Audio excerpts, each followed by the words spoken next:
Oke, assalamualaikum warahmatullahi wabarakatuh.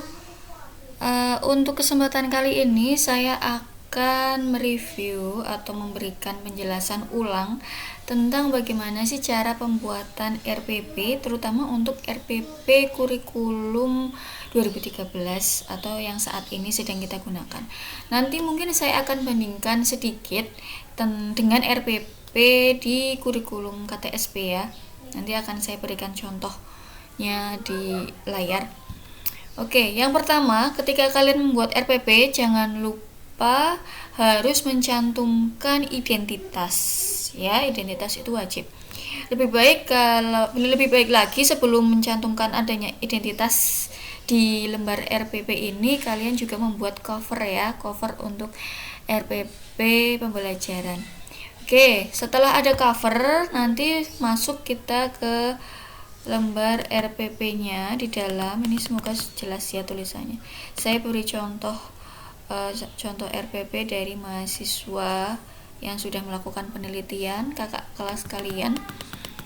Tapi sudah ada beberapa yang saya revisi, ada yang beberapa saya ganti karena kurang sesuai.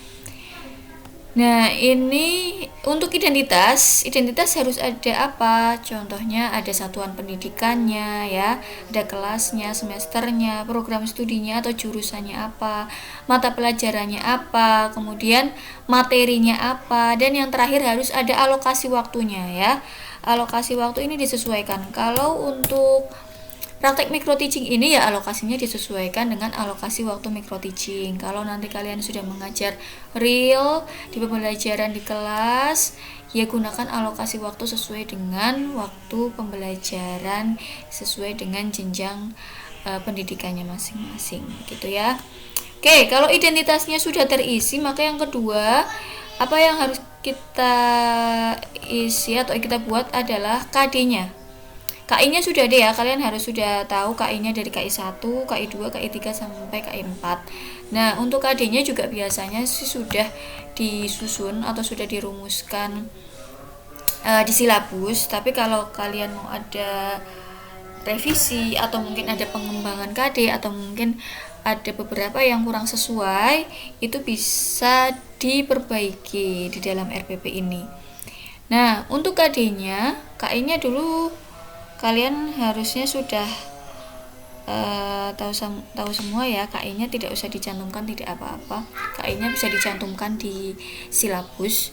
Untuk KD-nya ini yang dimasukkan di dalam RPP adalah KD yang berkaitan dengan KI 3 dan juga KI 4. Jadi diambillah KD 3.12, 3.13, kemudian yang berkaitan dengan KI 4 atau kemampuan psikomotor itu ada KD 4.12 dan juga KD 4.13. Untuk titik 12, 13 ini sesuai dengan materinya ya, materi pelajarannya. Materi pelajarannya kali ini saya contohkan adalah sistem reproduksi. Nah, untuk KD 3.12 di sini sudah saya beri tanda warna.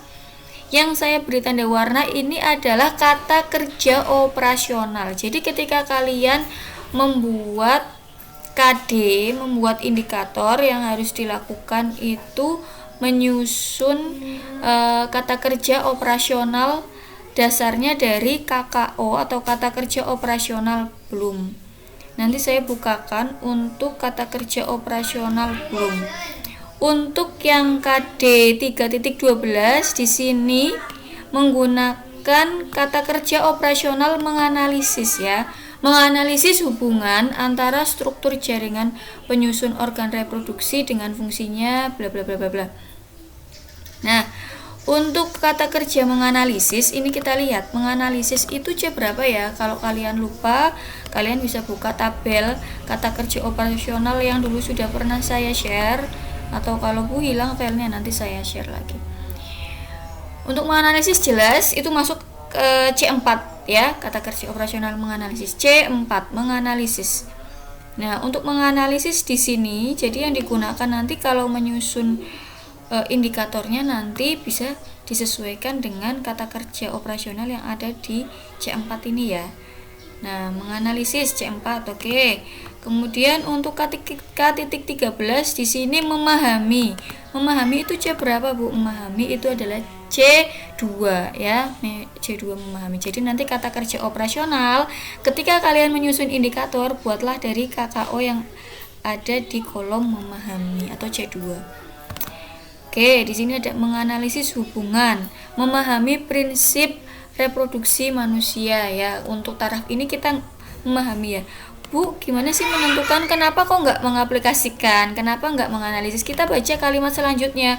Kalau hubungan, misalnya di sini adalah hubungan antara struktur jaringan penyusun organ reproduksi dan fungsinya. Bisa menganalisis hubungan. Atau selain menganalisis hubungan, nanti kita juga bisa menemukan hubungan di indikatornya ya, menemukan hubungan atau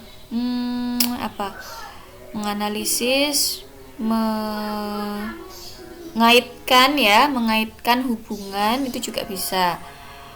Nah, menemukan hubungan itu juga bisa. Nanti di indikatornya bisa disesuaikan ini. Terus ini untuk yang menganalisis ya, hubungan biasanya bisa berkaitan dengan menganalisis, menemukan, mengaitkan. Nah, untuk yang kedua nih ada prinsip reproduksi manusia untuk menanggulangi pertambahan penduduk melalui program KB. Nah, Bu, kenapa kok pakainya memahami? Ya, untuk kita sampai memahami dulu ya untuk taraf SMA jelas.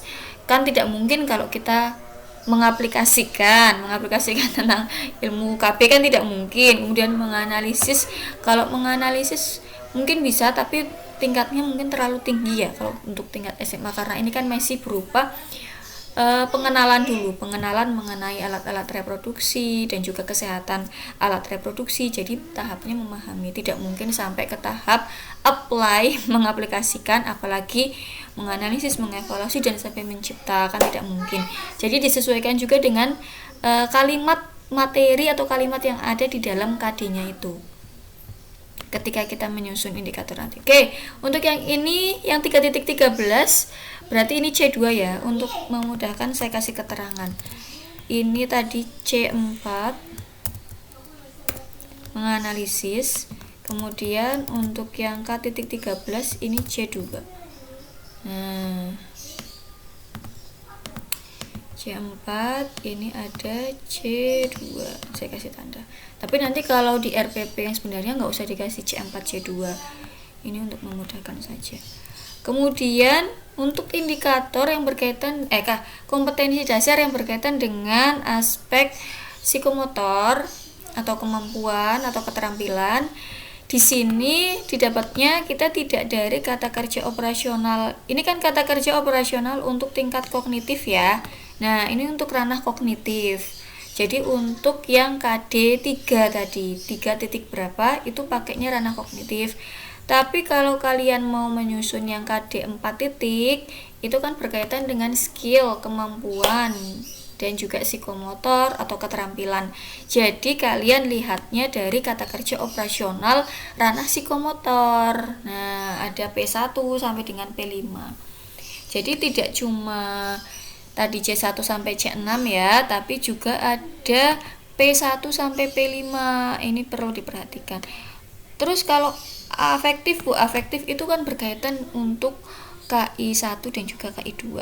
Tapi kan di sini tidak dimasukkan di dalam RPP pembelajaran untuk ranah pengetahuan dan juga psikomotor. Itu nanti untuk yang afektif itu ranahnya nanti pengembangan ya, itu tersendiri. Pengembangan sikap. Oke, untuk yang ranah psikomotor di sini ada P1 sampai P5. Kita lihat tadi untuk 4.12 di sini adalah hasil KD-nya ya, kalimatnya hasil analisis. Nah, tadi sudah menganalisis, di sini ada hasil analisisnya. Hasil analisisnya berarti kalau kita ada hasil analisis berarti siswanya disuruh ngapain? Berarti kan ada merumuskan ya, berkaitan dengan P-nya. P-nya yang sesuai mana nih? Kan nggak mungkin dia cuma menyalin aja, nggak mungkin. Kemudian membangun, enggak ya, menunjukkan, hanya menunjukkan saja kan tidak. Kalau hasil analisis sebisa mungkin kita merumuskan hasil analisis. Oh, berarti dia masuk kategori P4 artikulasi. di sini. Ya, merumuskan hasil analisis. Gitu, ini ditulis merumuskan hasil analisis mengenai pengaruh pergaulan bebas, penyakit dan kelainan pada struktur dan fungsi organ sistem reproduksi gitu. Kemudian untuk yang KD 4.13 di sini selanjutnya ada apa nih? Selanjutnya KD-nya ada titik-titik makalah ilmiah. Nah, siswa harus terampil membuat makalah ilmiah nih. Kalau harus terampil membuat makalah ilmiah berarti kira-kira apa nih? Menyalin enggak ya? Mengulangi kembali membuat enggak? Karena baru pertama kali mau ini menerapkan enggak? Maksud menerapkan makalah kan enggak? Menunjukkan enggak? Menyempurnakan enggak? Merumuskan enggak? Oh, mendesain. Nah, berarti sudah taraf mendesain nih. Kalau membuat itu kan berarti sudah meng-create ya, sudah ada produknya. Berarti mendesain makalah ilmiah. Siswa harus terampil gimana sih caranya mendesain makalah ilmiah yang baik sesuai dengan kriteria penulisan karya tulis ilmiah dengan materi yang sesuai dengan sistem reproduksi manusia begitu. Berarti di sini adalah mendesain makalah ilmiah mengenai kesehatan reproduksi. Kalau tadi sudah merumuskan hasil analisisnya, terus diwujudkan dalam bentuk apa? Berarti mendesain dalam wujud makalah ilmiah. Oke, di sini kata kerja operasionalnya sudah jelas. Oh, ini tadi berarti ada P4 ya. Yang ini P4. Kemudian di sini ada P5. Nah, di sini ada P5. Oke. Ada C4, C2, P4 dan juga P5 untuk KD-nya. Nah, sekarang untuk indikatornya, Bu. Apakah indikator kata kerja operasional harus sama dengan kata kerja operasional yang ada di KD? Banyak pertanyaan seperti itu. Apakah kata kerja operasionalnya harus sama? Apa harus beda antara indikator dengan KD? Boleh sama, tapi boleh juga beda. Kalau mau sama boleh tadi menganalisis ya, berarti indikatornya dijabarkan lagi. Ini menganalisis perbedaan struktur organ reproduksi pria dan wanita. Oke, menganalisis boleh. Ini boleh ditambahkan nih ya. Setelah melakukan kegiatan diskusi dan kajian literatur dengan cepat, atau perbedaan struktur organ dan reproduksi pria dan wanita setelah mengamati torso atau setelah mengamati gambar ya, boleh ini ditambahkan.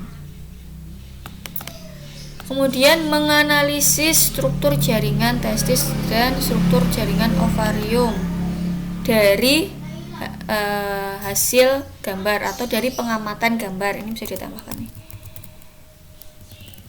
Setelah mengamati gambar atau video juga boleh, setelah di video.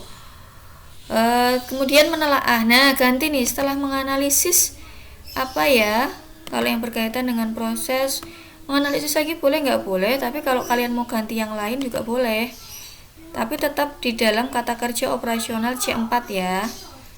Nah, di sini C4 bisa diganti dengan menelaah ya. Nah, atau boleh dengan yang lain disesuaikan dengan kalimat selanjutnya apa. Proses, kalau proses berarti berkaitan dengan menganalisis bisa, menyimpulkan bisa, kemudian menemukan enggak ya, proses berarti tadi ya, menelaah, benar ya, menelaah proses. Kemudian menelaah siklus menstruasi, menganalisis lagi boleh proses fertilisasi dan sebagainya. Jadi walaupun mau ganti kata kerja operasional masih dalam satu kolom C4 menganalisis itu tadi. Ya, kemudian untuk yang KD 3.13 di sini dijabarkan hanya satu tentang manfaat pemberian ASI ya setelah melakukan kegiatan studi literatur dengan benar. Berarti apa nih kita? Tadi kan C2 ya. C2 berarti manfaat.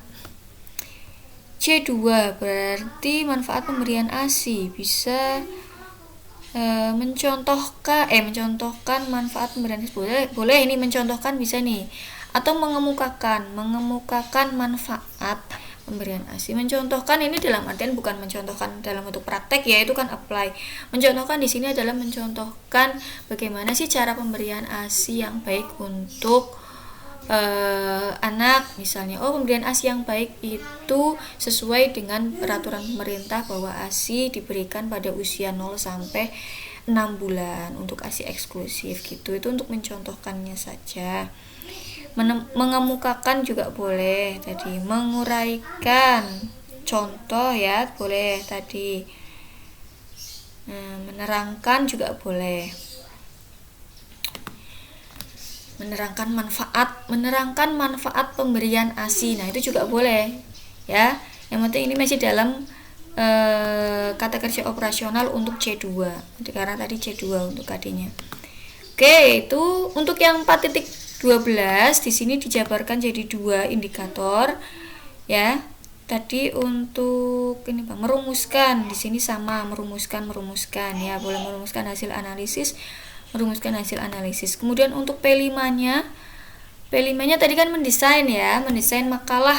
Nah, kalau mendesain makalah yang harus dilakukan apa sih untuk membuat makalah itu? Nah, bisa di sini menentukan atau mengelola informasi. Jadi sebelum mendesain itu kan biasanya siswa menentukan dulu, kemudian mengelola ya. Nah, menentukan informasi boleh, menentukan informasi tentang kesehatan reproduksi pada manusia atau mengelola informasi. Nah, boleh. Yang penting masih dalam satu kolom P5 tadi ya. Kalau yang ini masih dalam satu kolom P4. Gitu. Itu tadi untuk penyusunan KD dan indikator. Semoga kalian gak bingung. Dapat dari mana kata kerja operasionalnya? Tentu dapat dari kata kerja operasional Bloom itu tadi. Harus sesuai antara kata kerja operasional yang ada di KD dan juga kata kerja operasional yang ada di indikator gitu ya. Oke, nextnya kalau tadi sudah, nah tujuannya disesuaikan dengan indikator ya. Hanya tinggal ditambahkan siswa mampu. Nah, ditambahkan saja kalimat siswa mampu bla bla bla. Untuk kalimat selanjutnya kalimatnya sama sesuai dengan indikator. Ya, jangan ada yang dirubah. Hanya ditambahkan kata siswa mampu, siswa dapat. Oke, kita masuk ke pendekatan, model, metode dan strategi kalau ada. Untuk pendekatan, ini harusnya yang dijelaskan. Iya benar, pendekatan atau modelnya dulu ya, harusnya ya ini ya. Yang disampaikan modelnya dulu. Modelnya apa? Karena model itu kan rumah-rumahannya.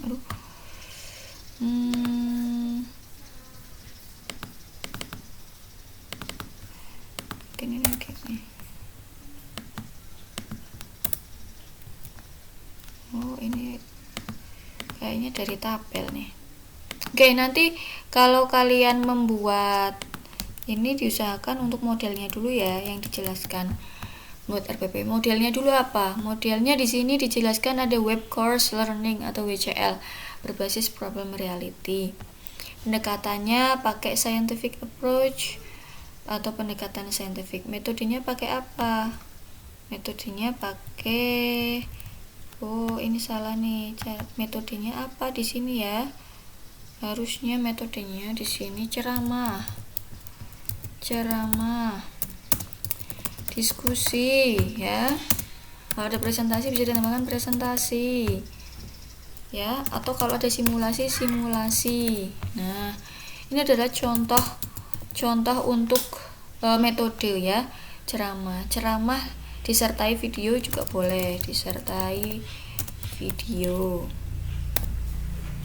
ada diskusi, ada presentasi, ada simulasi dan lain sebagainya. Itu untuk metode ya. Kemudian materi pembelajarannya boleh terlampir, boleh langsung disisipkan di sini.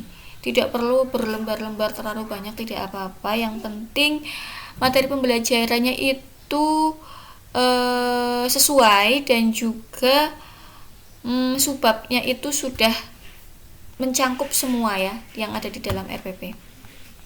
Tidak harus misalnya 10 lembar itu enggak dimasukkan semua, enggak, tapi yang penting inti atau konsepnya itu sudah jelas dan benar. Oke, masuk ke media, alat dan bahan belajar. Di sini medianya ada video pembelajaran, ada gambar, kemudian alatnya bisa pakai komputer, laptop. Kalau pakai LCD bisa ditambahkan untuk LCD atau proyektor ya. LCD atau proyektor. Di sini pakai smartphone juga karena memang mungkin ini blended learning ya, WCL tadi ya, WCL. Jadi membutuhkan smartphone. Bahannya di sini bisa berupa lembar kerja siswa. Oke, next kita masuk ke proses pembelajaran. Nah, ini yang paling penting nih di dalam RPP. Di dalam proses pembelajaran sebaiknya dibuat tabel ya. Kalau ada kalian buat lebih dari satu pertemuan, jadi RPP itu bisa mencangkup satu pertemuan atau lebih ya, bisa lebih, bisa 2 pertemuan, 3 pertemuan, disesuaikan dengan materi pembelajarannya. Oke, untuk pertemuan pertama di sini ada alokasi waktunya 2 kali 45 menit. Nanti ini juga disesuaikan. Kalau kalian majunya micro teaching, alokasi waktunya disesuaikan. Ada tahapan pembelajaran, ada langkah pembelajaran. Tolong dibedakan. Untuk tahapan pembelajaran itu ada 3. Ada kegiatan pendahuluan, ada kegiatan inti, dan ada kegiatan penutup. Tapi kalau langkah pembelajaran itu adalah sintaks atau langkah-langkah pembelajaran dari model yang kalian gunakan. Nah, di kegiatan pendahuluan, langkah pembelajarannya apa? Langkah pembelajarannya di sini kalau pendahuluan biasanya masih berupa mengawali dengan doa, kemudian juga apersepsi. Ini belum masuk ke sintaks modelnya ya. Ini baru pendahuluan aja. Nah, bisa dibuat berdoa dulu, pemberian motivasi, kemudian juga apersepsi harus ada. Jadi ada pembukaan itu ada doa, motivasi, kemudian apersepsi. 3 hal itu ya. Diingat-ingat, untuk kegiatan pendahuluan ada 3, ada doa, motivasi, dan apersepsi. Jadi siswa harus kita beri motivasi dulu supaya mereka semangat. Yang ketiga harus ada apersepsinya. Kenapa? Supaya mereka tertarik atau interest sebelum kita masuk ke materi pembelajaran. Jangan langsung ya kita hari ini masuk ke materi sistem reproduksi, nanti siswanya bingung belum apa-apa sudah masuk ke materi. Oke, nah ini ada motivasi. Nah, ada motivasi. Untuk di kegiatan pendahuluan ada 3 hal itu. Doa, motivasi, apersepsi. Boleh doa, apersepsi dulu, kemudian motivasi juga boleh. Yang penting harus ada 3 hal itu ya. Di kegiatan inti, nah ini masuk di sintaks modelnya ya. Sintaks modelnya apa? Itu harus ada di sini langkahnya. Kemudian yang dilakukan guru apa, yang dilakukan siswa apa. Ini di kegiatan inti itu harus jelas dan observable kalau bisa. Kemudian jangan lupa alokasi waktunya ya, disesuaikan. Misal pengarahan siswa, cukup gak pengarahan siswa itu 15 menit atau mungkin terlalu lama pengarahan siswa? Cukup Bu, misal 10 menit aja untuk pengarahannya. Tapi kalau pengarahan siswanya butuh lebih lama karena di sini ada membagikan video ya, ada share video, mungkin membutuhkan waktu lebih lama. Oke, kemudian untuk alokasi waktu itu dibiasakan kalian menuliskannya setiap langkah kegiatan yang dilakukan oleh guru dan siswa ya. Nah, ini juga untuk masih langkah-langkahnya. Kemudian yang terakhir ada kegiatan penutup. Nah, untuk kegiatan penutup di sini biasanya ada review atau feedback dari guru. Kemudian ada penguatan ya. Ada waktu yang diberikan guru untuk siswa bertanya. Dan yang terakhir tentu saja ada doa. Ada kesimpulan kemudian doa ya. Jadi setelah ada sesi pertanyaan, mungkin ada pertanyaan tambahan untuk yang belum jelas. Setelah itu ada penarikan kesimpulan dan terakhir diakhiri dengan doa. Itu untuk kegiatan penutup. Nah, itu untuk yang kurikulum 2013 ya. Saya kasih contoh untuk yang dulu, untuk yang kurikulum KTSP. Jadi dulu saya pernah bercerita bahwa saya pernah mengembangkan model pembelajaran. Model pembelajarannya itu namanya TASC. TASC atau Thinking Actively in Social Context ini itu ditemukan oleh namanya Mrs. Bell Willis. Ya, untuk Miss Bell ini beliau menemukan model TASC, tapi saat itu model ini baru digunakan untuk siswa SD, SMP begitu ya, untuk elementary school atau jenjang yang masih jenjang di bawahnya. Nah, karena saya melihat bahwa model ini sepertinya menarik, maka saya kembangkan model ini supaya bisa diaplikasikan untuk pembelajaran di tingkat SMA dan juga mungkin perkuliahan. Tentu ada beberapa revisi sintaks. Jadi saya meminta izin ke Miss Bell Willis untuk merevisi sintaksnya, atau ada nggak beberapa sintaks yang bisa di-blend atau bisa di-mix supaya siswa-siswa SMA itu tidak merasa bahwa sintaksnya terlalu panjang atau mungkin terlalu bertele-tele, tetap bisa digunakan untuk siswa-siswi di SMA. Nah, ternyata disetujui oleh Miss Bell. Akhirnya saya buat pengembangan model TASC-nya ini. Itu singkat ceritanya. Nah, untuk di model TASC ini ada beberapa sintaks ya. Untuk yang di kolomnya, ini RPP yang KTSP ya, saya hanya untuk membandingkan sedikit.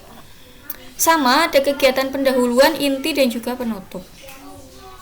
Kegiatan pendahuluan tetap ada pembukaan salam, absensi, doa, kemudian tadi apersepsi dan juga motivasi. Sama. Kemudian di bagian inti, kalau di KTSP itu ada langkahnya dibagi jadi 3 langkah utamanya. Ada EEK, eksplorasi, elaborasi, dan konfirmasi. Jadi di dalam langkah itu sintaks modelnya harus tercermin. Ya, di sini sintaks model TASC-nya. Untuk sintaks yang pertama di sini saya cantumkan ada gather, organize, dan identify. Nah, di sini apa yang dilakukan guru, dijelaskan langkahnya. Guru melakukan apa? Siswanya juga melakukan apa, ya. Setelah itu ada di langkah decide and plan. Nah, gurunya melakukan apa, siswanya melakukan apa, alokasi waktunya berapa menit, terus seterusnya sampai terakhir. Itu untuk eksplorasi tadi ya. Untuk tahap yang elaborasi di sini sintaks TASC-nya ada tahap implement. Nah, gurunya melakukan apa, siswanya melakukan apa, alokasinya berapa menit, sampai ke evaluate dan communicate. Ini sintaks yang saya kembangkan. Kemudian terakhir di tahap konfirmasi di model TASC-nya ada sintaks learn from experience.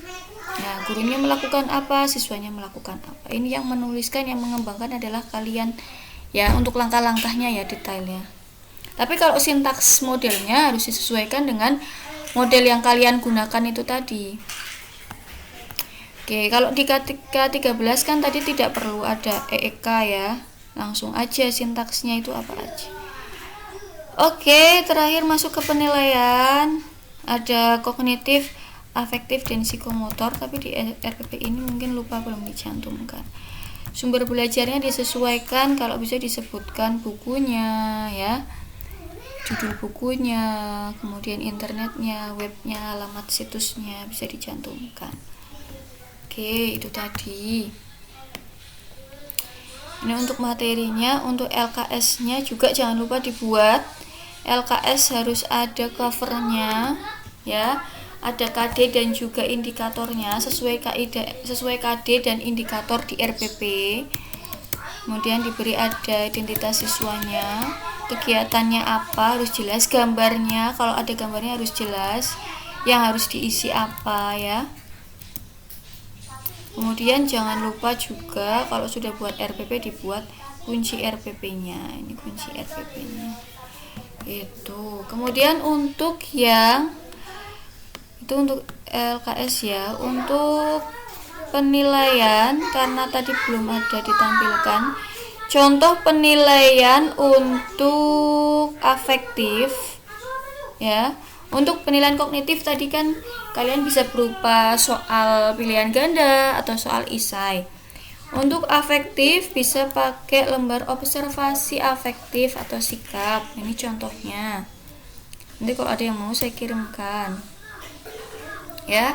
Indikatornya apa? Teliti, jujur, bekerja sama, disesuaikan dengan kegiatan pembelajaran yang dilakukan.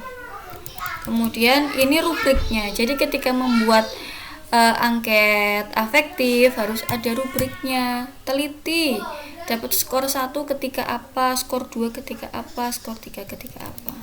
Oh gitu ya Bu, harus detail ya. Memang harus detail.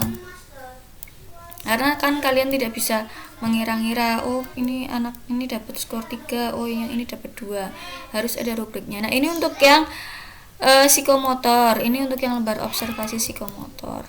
Disesuaikan juga dengan model yang dilakukan atau kegiatan keterampilan psikomotor yang dilakukan oleh siswa di kelas. Kalau ada praktikum ya berarti di sini lembar observasi psikomotornya berkaitan dengan kegiatan praktikum gitu ya. Juga ada rubriknya, tetap harus ada rubriknya. Jadi selain ada instrumen, ada rubriknya gitu. Rubrik itu untuk pedoman penilaian ya, rubrik itu pedoman penilaian. Oke, itu tadi RPP.